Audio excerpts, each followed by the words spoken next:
গাজায় ইসরায়েলের বর্বরতার প্রতিবাদে দেশে বিক্ষোভ মিছিলের সময় পূর্বপরিকল্পিতভাবে দোকান ব্যবসা প্রতিষ্ঠানে হামলা ও ভাঙচুরের ঘটনায় দুটি মামলা দায়ের সহ জড়িত কমপক্ষে ৪৯ জনকে গ্রেফতার করা হয়েছে।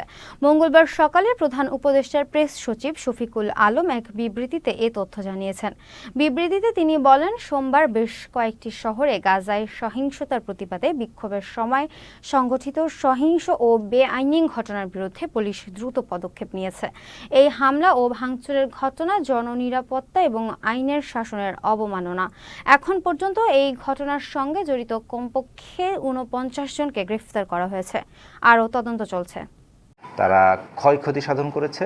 এই খবর পাওয়ার প্রেক্ষিতে বাংলাদেশ সেনাবাহিনীর টিম এবং গাছা থানার টিম খুব দ্রুত ঘটনাস্থলে পৌঁছায় এবং ঘটনাস্থলে পৌঁছে তাদেরকে ছত্রভঙ্গ করে পরবর্তীতে ঘটনাস্থল থেকে সিসিটিভি ফুটেজ বিশ্লেষণ করে এই ঘটনার সাথে জড়িত 4 জনকে গাছা থানা এবং বাংলাদেশ সেনাবাহিনীর টিম গ্রেফতার করেছে। তাদের বিরুদ্ধে গাছা থানায় নিয়মিত মামলা রুজুর বিষয়টি প্রক্রিয়াধীন আছে এবং আগামীকালকে তাদেরকে বিজ্ঞ আদালতে প্রেরণ করা হবে।